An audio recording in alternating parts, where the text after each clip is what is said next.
Assalamualaikum warahmatullahi wabarakatuh. Sahabat sehat di rumah, selamat datang kembali di podcast RSUD Dr. Haji Muhammad Anwar Sumeneb. Masih bersama saya Vita Supriyanti. Kehamilan merupakan hal yang sangat dinanti oleh setiap wanita karena merupakan bagian dari siklus kehidupan. Setiap pasangan pasti mendambakan kehadiran buah hati di tengah-tengah keluarga. Namun tak jarang banyak pasangan yang membutuhkan waktu bahkan bertahun-tahun hanya untuk menanti kehadiran sang buah hati. Edisi podcast kali ini kita sudah datangkan seorang bintang tamu spesial yang akan membahas seputar program hamil dan mempersiapkan kehamilan dengan sehat. Langsung saja kita sapa Dr. Rahmi Utami, spesialis obgyn ginekologi. Selamat pagi dokter. Pagi. Iya. Apa kabar dokter? Alhamdulillah sehat. Oh, sehat ya dok ya. Apa nih kesibukan dokter selain di RSUD ataupun di klinik sebelum kita ngomong panjang kali lebar kali tinggi dok tentang tema kali ini? Kesibukannya ya sama pasien aja sih. Oh pasien ya. Gak ada kegiatan lain mungkin? Ya dengan keluarga aja. Dan keluarga, oke siap. Nih mungkin ini menjadi salah satu tema yang sangat dinanti oleh sahabat sehat di rumah, terutama pasangan yang belum memiliki keturunan dokter. Nah, pertanyaan pertama nih, kapan dok sebaiknya program hamil yang pertama kali itu dimulai? Oke, sebenarnya sih kapan kita sudah mulai untuk pengen hamil ya. Jadi sebenarnya untuk semua pasangan yang baru menikah, sebenarnya kapan aja dia sudah siap. Artinya kadang kita udah menikah tapi ingin menunda. Menunda ya. Hanya untuk karena saat ini pasangan yang menikah cenderung lebih ke usia yang sudah ada 30 tahun baru menikah. Itu juga harus dipikirkan. Oh, aku udah menikah usia di atas 30 tahun. Berarti harus berpikir bahwa untuk menunda kehamilan sebaiknya jangan. Hindari ya dok ya, bisa nanti berhubungan dengan kualitas sel telurnya. Oh iya. Akan tetapi misalnya pasangan itu baru menikah di usia ya 20 tahun, 20 di atas kurang dari 30 tahun maksud saya. Itu kapan aja pasangan itu siap sebenarnya sudah boleh. Sudah boleh dok. Sudah diperbolehkan untuk program hamil. Gitu. Jadi nah sekarang permasalahannya apa saja sih yang kita harus persiapkan? Betul dokter, itu pertanyaan saya selanjutnya. Yang pertama yang jelas adalah nutrisi. Nutrisi untuk mempersiapkan kualitas kehamilan yang bagus. Di antara yang paling penting adalah nutrisi adalah asam folat. Asam folat? Iya, asam folat itu yang paling dibutuhkan selama mempersiapkan kehamilan minimal dengan dosis 400 mikrogram per hari. Itu sumber asam folatnya dari mana? Apa harus bentuk suplemen atau makanan dokter? Ya, cuman sayang asam folat sebenarnya ada di makanan ada. Ya, ada bayam itu tinggi asam folat. Kemudian pepaya juga. Hanya jumlah asam folat yang ada di makanan, kemudian di alam bebas memang tidak akan mencukupi, tidak akan pernah mencukupi kebutuhan kita dalam memenuhi kebutuhan asam folat itu ya. Ya, yang 400 mikrogram. Oleh karena itu tetap biasanya kita memberikan suplementasi dalam bentuk vitamin asam folat itu sebesar minimal 400 mikrogram. Seperti Folavit gitu ya dok ya contohnya? Ya Folavit nggak boleh ya? Itu mereknya dok. Merek sudah itu ya. Asam folat apa aja boleh, minimal pokoknya isinya paling nggak asam folat 400 mikrogram. Nah, terkait konsumsi asam folat itu dokter, itu mulai kapan sebaiknya? Apa ketika kita sudah menikah atau mungkin jauh ketika sudah usia subur, remaja itu boleh nggak dok? Boleh saja. Asam folat sebenarnya kan itu nutrisi. Hanya kalau tujuannya untuk mempersiapkan kehamilan disarankan sejak dia sudah mulai menikah. Atau gini kan nggak ngerti. Kadang kita menikah sekarang, kemudian pas masa subur dia ternyata bulan depan udah hamil. Betul. Nah, yang kita takutkan bahwa tubuh kita belum siap kadar asam folat itu. Defisit. Nah, oleh karena itu bagi pasangan yang sudah aku mau menikah nih 6 bulan kemudian 6 bulan yang akan datang sudah mau menikah. Jadi sejak 6 bulan sebelum sudah itu mulai sudah konsumsi. Meskipun minimal menurut para ahli paling tidak selama 3 bulan sebelum kehamilan. Minimal itu ya. Mau 6 bulan lebih bagus lagi supaya kadar di dalam tubuh kita, asam folat dalam tubuh kita sudah memadai. Sekarang pentingnya asam folat apa sih? Kenapa kok harus dikonsumsi? Gitu. Jadi asam folat itu fungsinya adalah untuk mencegah kelainan pada neural tube defect atau kelainan saraf. Jadi kelainan kongenital ya. Pada bayinya ya dok ya, yang Pada bayinya dilahirkan. tentu. Kalau ke ibunya sendiri, asam folat Ya, asam apa? folat bisa untuk meningkatkan kadar HB, pembentukan HB, kemudian kualitas sel telurnya juga. Jadi, sahabat saya di rumah nih, yang mungkin ada rencana mau nikah 6 bulan atau 3 bulan, Ya, bisa minimal ya dok 3 ya, bulan. mulai mengkonsumsi asam folat. Nah, sayangnya masyarakat kita itu minum asam folatnya kalau sudah hamil itu loh yang kita harus mulai merubah pola pikir kita bahwa asam folat itu sudah dikonsumsi sebelum kita bahkan sebelum merencanakan menikah. kehamilan. Nah, selain itu apalagi dok, selain nutrisi, apalagi yang perlu dipersiapkan? Pola hidup sehat, Pola pasti, hidup sehat, olahraga ya. teratur, hindari kegemukan. Gitu Kegemukan aja sih. ya, berpengaruh ya dok? Sangat berpengaruh. Kenapa dok itu? Karena kalau obesitas atau lingkar perut kita di atas 80 ya, misalnya itu ada kan kadang orang nggak terlalu gemuk kelihatannya ini, tapi perutnya besar perutnya. Itu juga mempengaruhi kesuburan karena ternyata pada pasien-pasien dengan obesitas itu cenderung terjadi resistensi insulin namanya ya. Resistensi insulin. Nah, akan membuat siklus ovulasinya tidak lancar. Jadi mungkin bisa terjadi kayak gangguan menstruasi. Jadi ganggu masa suburnya ya dok ya. Oh gitu. Ya, mungkin juga perlu pengetahuan tentang ini dokter yang masa subur gitu. Nah, benar nggak sih kita itu berhubungan intim? Kadang kan kalau ingin program hamil berhubungan intimnya pada waktu masa subur saja nih. Nah, sebenarnya yang tepat itu seperti apa dok gitu? Ya memang kalau haid kita, siklus kita normal. Nah, sekarang yang sebenarnya harus tahu juga menstruasi yang normal itu seperti apa. Nah, iya, seperti apa itu? Sebelum kita menginjak ke masa subur. Ya. Jadi menstruasi yang normal tuh gimana sih Bu Dokter ya? Menstruasi yang normal itu adalah dia teratur haidnya setiap bulan paling enggak dengan siklus menstruasi yang antara 25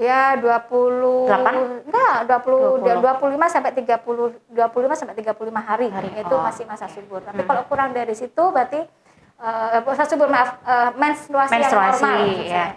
Kalau lebih dari 35 hari maka harus segera memeriksakan ke dokter untuk diatur siklusnya. Kemudian lamanya antara 2 sampai 7 hari. Hanya 2 hari masih dikatakan normal, masih kalau kita masih patokannya di atas 2 hari. Kalau kecuali cuma keluar darah cuma 1 hari itu udah normal ya dok ya. Kalau lebih dari 7 hari kadang ada orang mens siklusnya panjang 15 hari gitu dok. Itu normal nggak dok? Itu harus dicari penyebabnya. Itu harus diketahui apakah hanya murni hormonal atau ada penyebab lain. Mungkin ada tumor atau ada luka di mulut rahim, kita harus.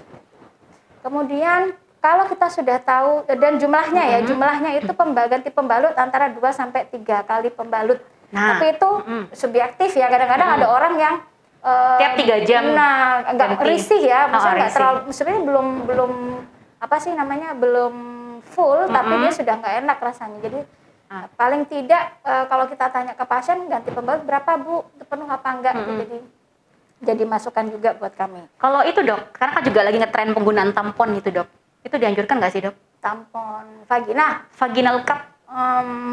Enggak ada anjuran sebenarnya. Terus itu apalagi kalau pemasangan bukan semua orang tahu. Oh iya ya, lagian kalau belum nikah juga nggak dianjurkan ya dok ya. Kemudian yang kedua, jangan sampai pemasangan vaginal cup itu jadinya memicu infeksi kalau dia nggak bisa memakainya dengan betul, higieninya tidak terjamin, juga malah memicu untuk masuknya bakteri gitu ya dok ya. Nah, terus penggunaan pembalut. Saya juga tertarik, sekarang kan juga banyak tuh yang pembalut-pembalut yang katanya biosanitary gitu dok. Nah, yang bisa menghilangkan nyeri katanya kalau pakai itu.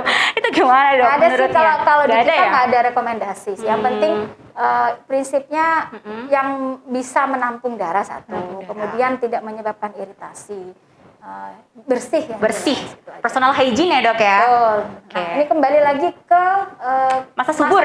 Ya. Jadi kalau siklus haid kita sudah normal, kita bisa menghitung masa subur berdasarkan haid kita. Gimana caranya itu dok? Masa subur itu adalah 14 hari sebelum haid yang akan datang. Nah, misalnya hari ini haidnya, bulan ini haidnya tanggal berapa tuh? Tanggal 10 misalnya. Itu mundur 14 hari yang akan datang, dikurangi 14 hari. Nanti masa suburnya adalah 3 hari atau sebelum dan sesudah hari yang 14 itu. Jadi misalnya ditentukan nih, 14 hari sebelum haid yang akan datang jatuh di tanggal 20 misalnya. Tanggal 20 bulan ini berarti masa suburnya antara tanggal 17 sampai 24 atau 23 di bulan yang saat ini. Nah, setelah ketahuan periode masa suburnya, maka dianjurkan berhubungannya selang 2 atau 3 hari. Kenapa dok? Kenapa kok? Ada orang kan gini kan, kenapa nggak tiap hari aja nih mumpung masa subur gitu ya? Bener gimana? Jadi diasumsikan bahwa memang dikorelasikan dengan produksi sperma. Jadi sperma itu memproduksi paling nggak 72 jam. Produksi fresh. Jadi tujuannya salah satunya supaya sperma yang keluar itu adalah benar-benar sperma yang fresh. Berkualitas gitu ya. Yang kedua, sperma sendiri itu masa hidupnya sampai 72 jam. 3 harian ya berarti? Ya, 72 jam. Dan sel telur kita itu mampu bertahan hanya 48 jam maksimal. Nah, harapannya kalau 2 atau 3 kali dalam seminggu, harapannya dalam periode 1 minggu masa subur itu tetap ada peluang sperma yang untuk membuahi si sel telur. Kenapa nggak boleh tiap hari? Karena kualitasnya jelek nanti. Oh gitu. Ya kan? Jadi gini, misalnya kita sudah hari ini berhubungan suami istri, kemudian kan belum produksi lagi tuh si spermanya. Biasanya berhubungan lagi, maka yang keluar itu dikhawatirkan kualitas spermanya tidak memenuhi pada saat sekali berhubungan. Seperti apa itu dok? Ciri mungkin sperma yang berkualitas?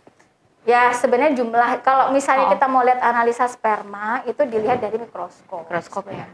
Kalau misalnya ada masalah dengan pemeriksaan, kadang-kadang itu subjektif ya, kadang encer, kental, itu belum pasti. Belum pasti ya dok ya. Hanya dilihat dari kuantitas kalau yang misalnya dari kasat mata. Kok biasanya banyak, kok sedikit ya. Mungkin ada faktor stres mungkin, kecapean juga mungkin. Atau kalau misalnya memang dia lagi nyeri, harus diperiksakan, jangan ada infeksi. Nyeri? Maksudnya ketika berhubungan nyeri gitu? Enggak, gimana?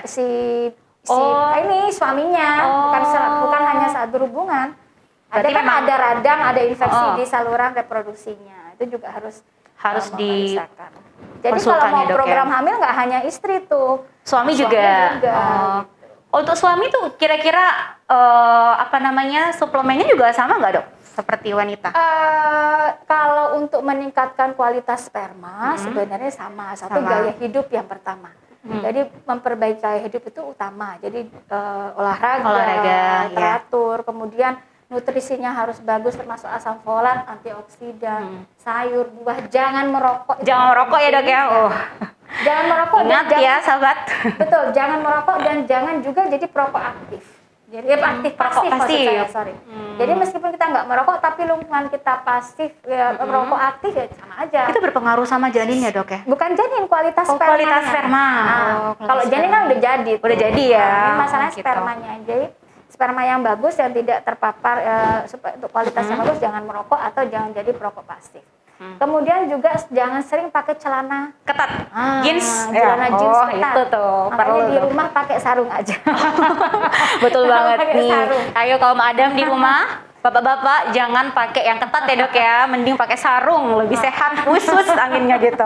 Nah, kalau nutrisi sebenarnya sama sih, vitamin gitu boleh ya. Asam folat, antioksidan, zinc juga disarankan. Justru sekarang vitamin D dan zinc juga dianggap untuk bisa memperbaiki kualitas sperma. Vitamin D kan lagi booming ya sekarang. Iya, apalagi di masa pandemi dok, pada minum vitamin D semuanya.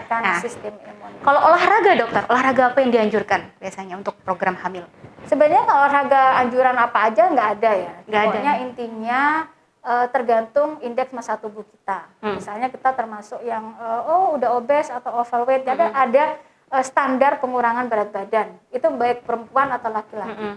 Terutama kalau yang si istri nih, kalau istri obesitas kan dia lebih berpengaruh untuk siklus mennya. Nah, target yang kita sampaikan ke pasien paling enggak ya nggak sampai harus langsing atau harus kurus banget, enggak. Paling 5-10% dari berat badannya. Nggak sampai harus ideal ya dok ya. Jadi kalau pasien saya susah, paling nggak dia nurunin 5 kilo aja dari berat badan. Saya punya pasien ya. Saya punya pasien berat badan dia 100 kilo. Wow. Betul, 100 kilo, dia menikah sudah 10 tahun. Nah, ternyata dengan program hamil, memang dia PCO ya, dia sel telurnya kecil-kecil aja, nggak pernah besar. PCOS itu ya? Ya, PCOS. Jadi dia nggak pernah bisa ovulasi. Sel telurnya nggak pernah besar. Jadi setelah dia dengan obat-obatan juga nggak bisa. Dikasih obat-obatan untuk memperbesar sel telur, masih aja tetap kecil. Nah, begitu dia berhasil menurunkan berat badannya 5 kilo dari 100 ke 95, dia headnya normal dan datang sudah hamil. Wah, luar biasa. Ya, itu kebahagiaan yang sangat berarti nggak ada kata tidak mungkin ya dok ya. Pasti kalau kita berusaha itu dia menurunkan berat badannya berapa lama itu dok? Sambil minum suplemen juga kan pastinya. Saya kalau kami sih tidak menyarankan minum obat-obatan diet ya. Kami sarankan untuk menurunkan berat badan dengan pola cara alami aja olahraga. Oh gitu. Hindari karbo. Kan itu sebenarnya karbo yang bikin ini. Nasi ya dok ya. Tapi kan orang Indonesia kalau nggak makan nasi nggak makan gitu kan. Gimana itu dok? Bisa lah ya. Tergantung berapa kuat keinginan kita. Betul. 10 tahun ya dok ya. Oke. Jadi motivasi juga. Nah selanjutnya apa lagi dok? Yang perlu dipersiapkan selain nutrisi? Gini ya. Jadi kalau misalnya program hamil, di masyarakat kita itu masih sangat berpikir bahwa kalau nggak hamil tuh pasti istrinya tuh yang betul, yang mandul istrinya gitu. Jadi yang harus berubah adalah bahwa untuk menjadi hamil itu harus ada faktor istri dan faktor suami. Nah, untuk faktor suami biasanya ini gambaran ya bagi pemirsa yang sahabat sehat di rumah program hamil ya, saya kasih gambaran biar oh gini lihat. Jadi untuk suami itu akan diperiksa kualitas spermanya. Kualitas sperma. Di mana itu Bu Dokter? Di laboratorium. Nanti, di Sumeneb bisa dok? Ada, bisa. Jadi dilihat spermanya ada masalah di gerakannya atau jumlahnya atau kualitas bentuknya yang tidak normal. Nah, seberapa berat analisa spermanya itu bisa kita obati. Kecuali memang untuk hasil yang terlalu ekstrim yang jelek, biasanya kita konsulkan ke dokter urologi.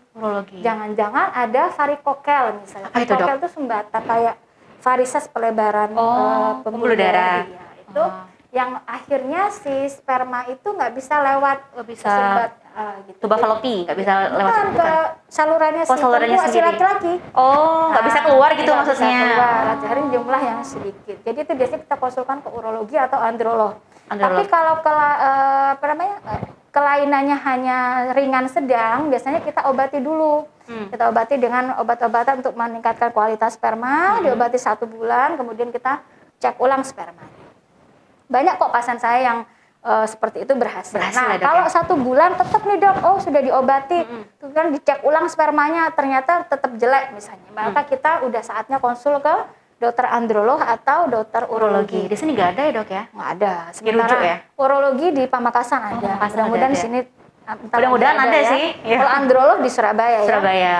Oke. Kemudian yang untuk perempuan ya, memang untuk perempuan pemeriksaannya lebih banyak. Ya. Yang pada pemeriksaan pertama harus dipastikan dulu, adakah kelainan di rahim, adakah kelainan di indung telurnya, adakah kelainan di saluran reproduksi lainnya, jangan-jangan ada tumor, ada kista gitu ya. Terus posisi rahimnya bagaimana. Nah itu kita lihat dari screening awal pemeriksaan ke dokter kandungan. Dipastikan dulu nih nggak ada masalah. Di USG ya dok? Betul, dengan USG, bisa USG transabdominal atau transvaginal. Kemudian sudah normal nih, nggak ada tumor, nggak ada kista. Kita lihat lagi siklus haidnya bagaimana. Kalau siklus haid normal, nah baru kita lihat.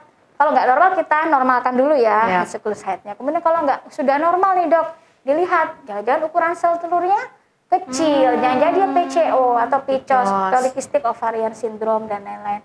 Itu juga kita harus terapi. PCOS itu apa sih Bu Dokter? PCOS itu adalah PCOS ya kita bilang, itu sel telurnya dia punya, tapi kecil-kecil seperti roda pedati, paling enggak ukurannya 10 mili ya. Dari yang normal yang gitu diharapkan paling enggak kita 18 atau normalnya 20 ya dok. mili. Itu kan sindrom ya dok. PCOS tadi itu apa aja gejalanya biasanya yang mudah dilihat gitu. Jadi kalau PCO saja dia ketahuannya dari USG. Pas ada satu USG transvaginal ternyata sel telurnya kecil-kecil. Tapi dia nggak ada gejala, biasa aja gitu ya, ngerasa apapun. Kita diagnosanya PCO aja. PCO. Tapi ketika ada gejala ikutan minimal misalnya 2 dari 3 gejala, misalnya headnya sudah tidak normal. Tidak normal itu biasanya kalau PCOS itu headnya lama.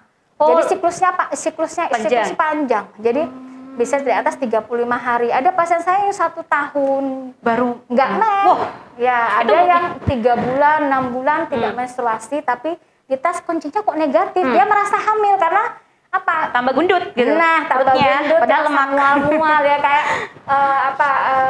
ya maski efek aja untuk orang-orang saking pengennya hamil ya. Akhirnya dia merasakan seperti orang hamil, padahal tidak. bukan ya. Nah, itu salah satu gejalanya gangguan mens. Kemudian tumbuh rambut jadi hiperandrogen. Jadi kumis, bulu-bulu di wajah yang tidak seharusnya gitu ya, Dok ya. Di bulu-bulu di lengan atas ya, kalau lengan bawah sih. Lengan bawah sih enggak ya, lengan atas terus di perut. Di perut. Juga itu juga salah satu gejalanya. Kalau 2 aja dari gejala yang ditemukan sudah termasuk PCOS. Nah, kalau seperti itu ya harus diobati. Bisa diobati ya, Dok? Bisa, dengan obat hormon bisa. Kemudian sudah nih dari USG aman. Kemudian sel telur sudah normal, misalnya sudah besar, sel sperma juga sudah normal.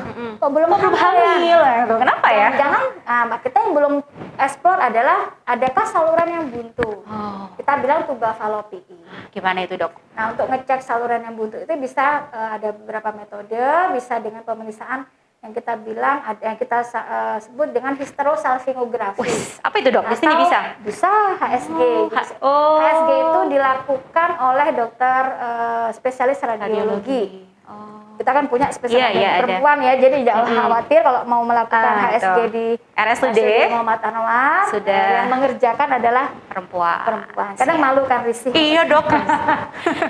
Kalau nggak biasa. Nah, gambarannya HSG itu akan dimasukkan cairan ke mulut rahim. Kemudian setelah dimasukkan difoto. Difoto dari atas. Nah, dilihat nih cairan itu bisa nggak keluar dari saluran telurnya.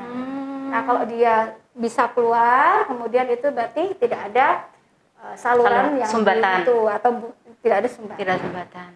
Nah, kalau ada sumbatan gimana, Dok? Kalau sumbatan bisa dengan koreksi dengan laparoskopi, kalau bisa misalnya dikoreksi, atau kalau memang sudah dia tidak bisa dikoreksi sumbatannya, maka satu-satunya cara dengan bayi tabung. Bayi tabung, wah itu menarik. Bayi tabung luar biasa loh. Bayi tabung itu metode buatan ya, Dok ya? Iya. Kalau sudah tidak berhasil yang bukan alami. Buatan sih. Itu seperti apa itu? Istilahnya assisted, jadi dibantu lah istilahnya, dibantu. Jadi metode kehamilan, program hamil itu yang alami. Yang alami itu dengan masa subur. Yang tadi itu ya, Dok ya? Ya.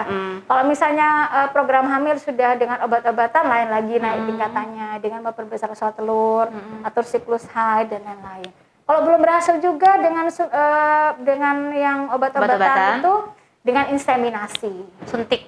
Inseminasi itu adalah, suntikan itu termasuk jadi obat untuk memperbesar sel telur itu ada 2. Bisa diminum, bisa disuntikan. Biasanya kalau kita berikan obat-obatan dulu, obat minum dulu. Baru dengan dosis yang paling tinggi dan yang sudah kita combine itu tetap sel telurnya kecil, maka diberikan suntikan hormon untuk memperbesar sel. Lewat mana itu, Dok? Ya suntik ini aja. Sembarang ya, nggak harus lewat rahim kan maksudnya? Yang lewat rahim tuh inseminasi. Jadi inseminasi itu adalah preparasi sperma, kemudian preparasi sel telur juga. Jadi sama sebenarnya untuk seperti program hamil yang dengan obat-obatan hormon itu, hanya kita betul-betul melihat dipaskan pada saat sel telurnya sudah diperkirakan mau pecah. Dalam waktu 12 atau 24 jam ke depan, maka si spermanya suaminya sudah disiapkan, itu bisa dimasukkan melalui alat pipet tertentu. Nah, gitu kadang itu untuk menghindari misalnya kenapa dilakukan inseminasi, mungkin ada gangguan ada mungkin polip atau apa yang mengganggu untuk itu, atau misalnya bagi suami yang gangguan disfungsi ereksi. Nggak bisa berarti dibantu proses ininya ya, Dok ya? Masuknya spermanya aja. Iya. Jadi kan pembuahannya tetap di dalam tapi kan? Dalam, tetap di itu, makanya belum masuk IVF. Kalau IVF pembuahannya di luar kan? Di luar ya. Nah, pada suami-suami yang mungkin ada gejala gangguan disfungsi ereksi, pada mungkin pasien yang ada diabetes gitu-gitu, nggak usah berkecil hati juga. Jadi pakai inseminasi bisa. Atau misalnya LDR-an. LDR-an. Jauh-jauhan itu bisa. Jadi kan suaminya ditransfer dong, Dok? Ya enggak, dia maksudnya gini loh, kan kadang-kadang kan datang ke sini si suami hanya waktu-waktu tertentu Oh, aja. nggak tiap hari. Padahal kalau alami kan kita harus seminggu itu dia harus di situ gitu. Berhubungan suami istri 2 hari kemudian berhubungan, 2 hari lagi berhubungan. Nah, kalau yang LDR. suaminya lagi sibuk ya, pengusaha sibuk banget lah intinya, dan dia hanya pada saat tertentu saja bisa, yaitu cara solusinya dengan inseminasi bisa. Atau IVF lah pasti ya. Di sini sudah bisa, Dok? Inseminasi belum Ya. Surabaya berarti? Surabaya. Inseminasi itu kita juga harus siap laboratorium untuk untuk preparasi sperma juga disiapkan. Sebenarnya metodenya sederhana sih, sebenarnya bisa aja dilakukan mungkin dalam doakan saja kita. Bismillah, semoga rumah sakit kita bisa ya, Dok ya. Untuk inseminasi. Kalau yang tadi yang bayi tabung itu seperti apa prosesnya, Dok? Nah, bayi tabung, kapan kita melakukan bayi tabung ya? Seperti yang saya sampaikan di depan bahwa usia menjadi faktor penentu sekarang untuk program hamil. Kapan kita memutuskan program hamil menggunakan metode secepatnya itu? Atau masih tenang-tenang aja. Cut off point-nya adalah 30 tahun.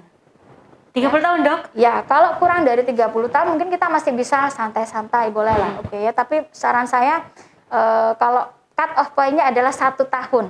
Jadi bagi pasangan suami istri yang 1 tahun menikah dengan berhubungan rutin selama 1 minggu minimal 2 kali dalam 1 minggu, kemudian tidak memakai kontrasepsi dan belum dikaruniai anak, itu sudah kita bilang adalah subfertil. Artinya sudah lebih saatnya bagi pasangan itu untuk mencari kenapa sih kok belum hamil gitu. Karena normalnya mestinya hamil ya, Dok ya. Baju 1 tahun. Oh, kalau belum 1 tahun nggak boleh program hamil, Bu Dokter. Boleh aja, nggak ada masalah, konsultasi aja dulu. Dok, 6 bulan nih aku belum hamil, mau promil boleh aja, nggak ada masalah. Hanya biasanya dokter akan memberikan obat-obatan, bukan obat hormon dulu. Mungkin dijelaskan, oh ini loh masa suburmu gini, suplemennya begini, cara mempersiapkan dengan hidup sehat begini. Nah, nanti setelah 1 tahun, baru misalnya dengan advice yang tadi disampaikan belum hamil juga, baru kita mulai dengan obat-obatan hormon. 1 tahun itu. Itu. Nah, kalau misalnya bayi tabung gimana? Biasanya kalau kita di atas 35 tahun. Nah, si wanitanya atau si prianya? Wanita terutama. Jadi usia wanita itu sangat mempengaruhi karena di atas 35 tahun dia akan menurun kualitas sel telurnya. Makanya kalau kualitas sel telur menurun gimana, menurut resiko keguguran, resiko kualitas kehamilannya gagal, bisa blated ovum gitu-gitu. Resiko pokoknya intinya. Ya, kesempatan hamil pun kecil karena kualitasnya udah jelek. Di atas 35 tahun. Meskipun ada beberapa pasien saya 40 tahun, saya rekor tuh punya pasien 46. Bisa, Dok. Hamil. Wah, Masya Allah. 46 tahun hamil. Itu nunggu belum pernah punya juga. Belum punya anak. Itu saya ada itu satu yang saya salut sekali adalah pasien saya yang dari Asta Tinggi itu. Jadi pasangan ini sudah kemana-mana, headnya masih normal, usianya 45 tahun, 46 tahun gitu. Tapi semangatnya luar biasa. Jadi yang harus dicontoh adalah kalau bagi pasien-pasien atau pasangan yang mempersiapkan atau ingin program ini, jangan stres, itu yang pertama. Jangan stres, ya memang harus dengan ikhlas gitu, nggak usah kadang-kadang, dok saya stres ini headnya nggak normal. Pengaruhnya apa, Dok? Ada ini headnya, siklus headnya siklusnya jadi kacau ya. Jadi kacau. Jadi ada beberapa pasien saya sudah kasih obat untuk meregulasi haid, tapi dia tetap aja gangguan. Saya tanya, mbaknya stres ya? Iya dok, soalnya tiap kali ke rumahnya saudara tuh ditanya, kapan hamil? Kok belum hamil sih? Ini udah hamil, belum hamil tuh. Jadi memang lingkungan itu juga sangat mendukung. Makanya nanti saya bilang kadang-kadang ke keluarganya, ya janganlah kalau menambah beban pikiran. Itu. Tapi si yang bersangkutan ini juga harus positif lah ya. Kita kan nggak bisa mengontrol lingkungan nih, Dok ya. Kita bisa mengontrol diri kita sendiri gitu mestinya. Bagus itu. Jadi kembali ke bayi tabung, ada beberapa hal yang memang kami sarankan langsung bayi tabung tanpa program lain. Misalnya dia sudah di atas 35 tahun atau di atas 40 tahun tuh sarannya bayi tabung. 40 tahun sebenarnya yang wajib ya. Kemudian ada memang dia hamil tapi hamil di luar kandungan 2 kali, misalnya kanan kiri sudah hamil di luar kandungan di saluran tubanya. Oh, nggak pas di ininya ya maksudnya ya. Akhirnya nggak bisa, akhirnya sel telur nggak bisa ketemu sama sperma kan. Maka itu indikasi untuk bayi tabung. Atau misalnya ternyata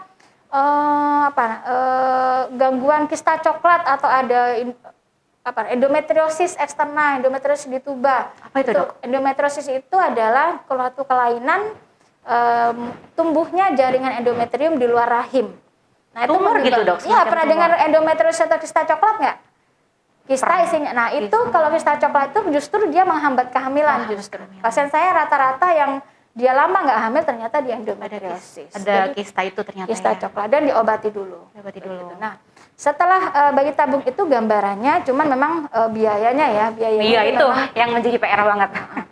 biayanya itu yang memang harus dipersiapkan, gitu ya. Jadi prinsipnya bayi tabung itu kita si istri dipersiapkan sel telurnya, kemudian di ovum pick up, kemudian dipertemukan dengan spermanya suami. Nah, justru pasien-pasien saya nanya, bisa nggak dok pilih seks, pilih gender, tapi kan laki-laki atau perempuan? Itu gimana dok? Bisa ya? dengan bayi tabung sangat bisa, sangat memungkinkan karena kita ada metode di bayi tabung itu ada metode seleksi gen. Jadi di tag dulu pada saat pada saat usia blastokisnya 5 hari dicek, diambil. Kemudian dilihat seksnya apa, udah kelihatan tuh. Nanti baru yang dipilih yang ditanam itu adalah yang diinginkan oleh pasangan. Kalau kembar bisa di Sangat juga? bisa. Ya, gimana itu dok? Dengan metode bayi tabung juga? Iya, ya ditanam lebih dari satu. Jadi setelah dipertemukan di luar di media gitu kan, dilihat yang yang terbuahi berapa sih? Gitu. Nanti disimpan di disimpan di ada kita bilangnya freezer tertentu ya. Jadi dilihat misalnya, dok saya mau kembar 3 bisa. Bisa ya dok ya? Bisa, kembar 2 bisa. Tapi lagi-lagi untuk bayi tabung sebenarnya tujuannya hanya kehamilan tunggal. Bukan hamil kembar. Tujuannya karena hamil kembar itu resikonya banyak. Preeklamsi, tekanan ke ibunya darah, ya, ibu. kehamilannya. Biasanya paling banyak kita nanam 2 biasanya. 2.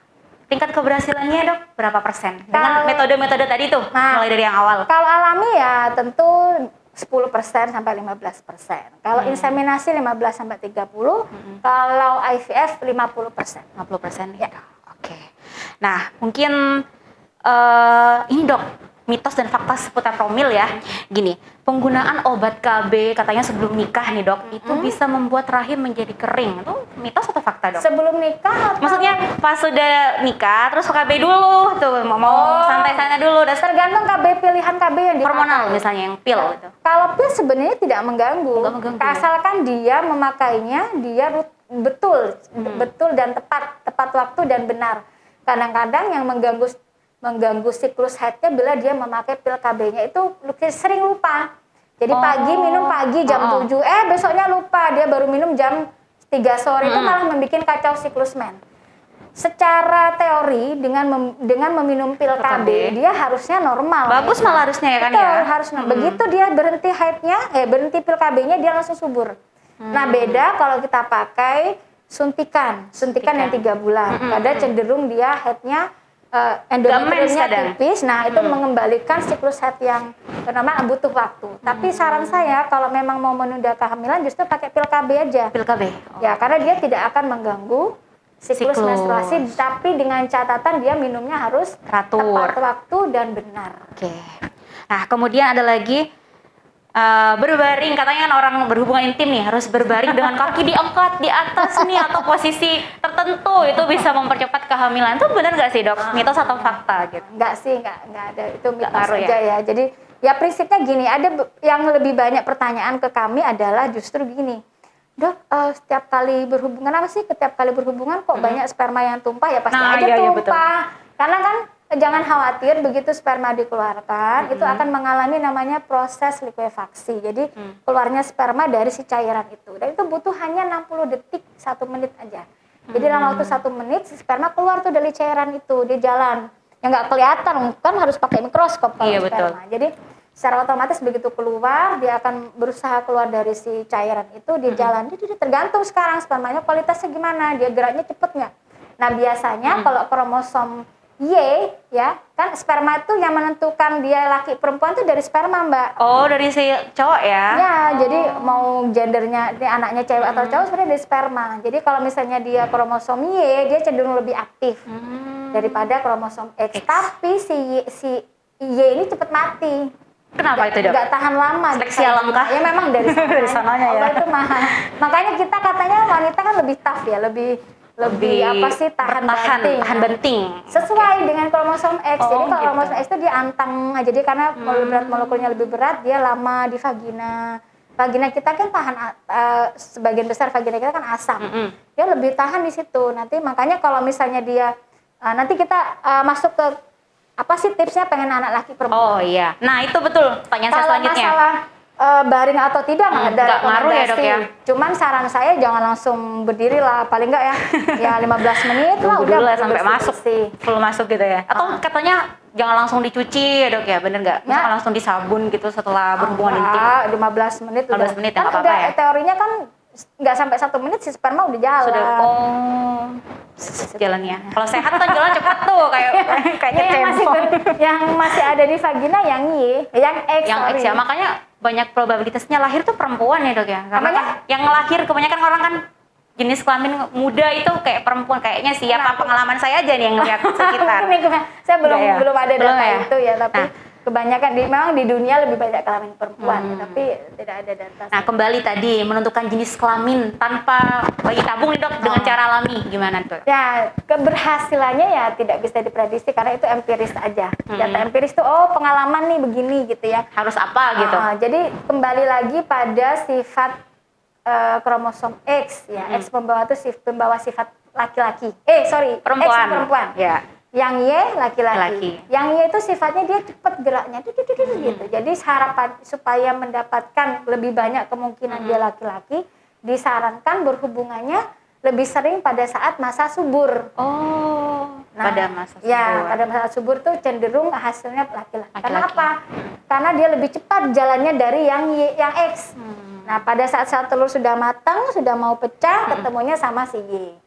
Ada juga dihubungkan dengan makanan, Dok? Iya, suasana asam di vagina. Suasana asam. Kalau vagina kan cenderung asam. Nah, itu kalau misalnya ada sih, tapi belum ini ya, ini masih tingkat penelitiannya nggak ada. Ya ada yang merekomendasikan salah satunya ya pakai cebok dulu sebelum 30 menit sebelum berhubungan dengan cuka dicampur. Pokoknya membuat vagina kita asam.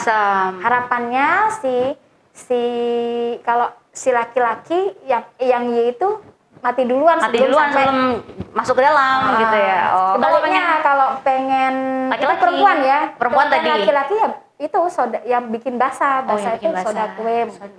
Jadi harus disiapkan gitu, agak ribet ya, tapi memang kalau sahabat saya di rumah pengen jenis kelamin tertentu, bisa pakai masa subur aja deh yang sudah agak rekomendasi gitu ya. Itu yang berhubungan saat masa subur itu lebih mungkin ke laki-laki. Kalau faktor makanan, Dok, saya pernah dengar katanya kalau misalnya kita si cewek makan sumber daging itu untuk nah itu gimana? Itu laki-laki. Kembali lagi tuh empiris aja sebenarnya ada rekomendasi. Belum ada penelitiannya ya, Dok ya? Yang disarankan kalau memang mau memastikan itu ya dengan inseminasi sebenarnya bisa juga menentukan lebih meningkatkan probabilitas untuk pengen laki perempuan dengan inseminasi karena itu preparasi sperma dulu kan sebelum kita masukkan. Biasanya disiapkan dulu oleh laboratorium. Yang dimasukkan yang kebanyakan kromosom Y-nya kalau pengen laki-laki. Meskipun ada angka kegagalannya juga karena nggak mungkin kan kita kalau dengan inseminasi itu pasti ada kromosom X yang keikut, tapi yang dimasukkan kebanyakan yang Y kalau pengen laki-laki. Sebaliknya kalau yang perempuan. Nah, kalau bayi tabung beda, dia sudah tingkat molekuler kan lebih pasti. Apalagi dipertemukannya di luar ya, Dok ya, udah dengan teknologi canggih. Tapi tadi harus persiapan dananya luar biasa. Ini untuk informasi bayi tabung berapa sih sekarang? Tergantung usia. Semakin usianya semakin tua ya. Itu semakin besar biayanya. Makanya berapa tuh angkanya? Kira-kira kalau kurang dari 30 tahun, seingat saya 50 juta. 50 juta. Bisa itu pasti berhasil tapi ya? Belum tentu. Belum tentu kan? Tapi angka keberhasilan, makanya tadi angka keberhasilannya 50%. Artinya nggak ada yang 100% ya, Dok? Nggak ada. Tapi gini, probabilitas keberhasilan pada pasien-pasien kurang dari 30 tahun itu lebih bagus. Karena dia pasti cadangan ovariumnya lebih banyak. Nah, jadi artinya semakin banyak cadangan ovariumnya, maka kemungkinan sel telur yang akan dipanen saat setelah kita mau indus sel telur ya kan banyak tuh. Semakin banyak sel telur yang bisa dipanen. Dan semakin banyak sel telur yang bisa dibuahi. Jadi misalnya sekarang gagal nih bayi tabung. Nah kan kita masih punya simpenan tuh. Simpenan sel telur. Jadi tinggal tidak ngulang dari awal. Jadi setelah gagal hari ini mungkin 3 bulan atau 6 bulan kemudian kita tanam lagi. Bisa disimpan berarti bisa, ya? bisa banget. Sampai berapa tahun yang kita inginkan bisa banget. Dengan teknologi pastinya. Iya, ada pasien saya yang bayi tabung sekarang anak kedua bayi tabung. Bayi tabung lagi. Nah, jadi anaknya sekarang sudah usia 3 tahun. Dia masih punya simpanan sel telur di Surabaya. Terus dia bayi tabung lagi. Bayi tabung lagi berhasil. Ya, setelah bayi tabung berhasil ya udah periksa di sini nggak ada masalah. Gitu. Jadi untungnya kita punya link ya, bukan link sih, komunikasi dengan Rumah Sakit Surabaya. Artinya nggak usah khawatir kalaupun memang mau bayi tabung bukan berhasil harus standby di sana selama 1 bulan gitu enggak. Jadi kebanyakan pasienku bolak-balik kok. Jadi kesan cuma evaluasi aja, kemudian suntik di kami. Suntik, ada kan sudah ada ininya, ada programnya. Jadi kita nyuntikkan supaya dia nggak terlalu lama stay di Surabaya. Paling yang dibutuhkan saat embrio transfer aja. Saat embrio transfer baru dia stay di Surabaya paling nggak 3 hari. Saya pernah dengar ini surrogate mother. Dalam kondisi katanya tetap ada nggak dok seperti itu yang ibu kalau ganti di Indonesia belum ya, di luar negeri kayaknya belum diperbolehkan. Nggak boleh ya dok ya, benar-benar belum di film sih lotnya di barat. Oke. Mungkin kita sudah sampai di sesi terakhir. Dokter ada yang ingin menyampaikan tips sehat dan aman untuk promil dan juga mungkin pesan-pesan nih bagi para pejuang garis 2. Monggo dokter. Ya. Pesannya satu ya, harus ada keinginan yang kuat ya. Keinginan yang kuat dan kesabaran, itu yang satu. Pertama doa ya, doa nomor 1. Kemudian yang kedua, persiapkan ke program hamilnya dengan cara yang sehat. Sehat dengan dari nutrisi, mengandung tinggi asam folat, antioksidan, kemudian cara hidup yang sehat atau pola hidup yang sehat dengan olahraga. Jangan lupa kalau memang tadi cut off time-nya adalah udah 1 tahun nih, belum hamil, jangan lupa jangan tunda-tunda datang ke dokter kandungan untuk konsultasi, itu aja. Dan dukungan, tentu dukungan dari lingkungan. Dan keluarga itu nomor 1 karena faktor stres itu. Terus gimana nih, pandemi ditunda nggak? Nah itu kalau kehamilan pertama mungkin enggak ya dok ya. Jadi dulu awal-awal pandemi memang disarankan menunda sebenarnya. Tapi itu kalau sekarang sudah enggak, karena rata-rata rumah sakit sudah pada siap nih. Kita sudah sudah siap dengan protokol kesehatan. Jadi sekarang tidak ada anjuran untuk menunda kehamilan. Hanya sebaiknya lagi tetap jaga kesehatan, nutrisi, kemudian pilih rumah sakit yang sudah menerapkan protokol kesehatan COVID. Rumah sakit kita insya Allah sudah ready ya dok ya. Oke. Ya, sahabat saya di rumah, seperti kata dokter Ruut tadi. Jadi memang kita harus benar-benar ikhtiar ya dok ya, ikhtiar langit dan bumi misalnya ya.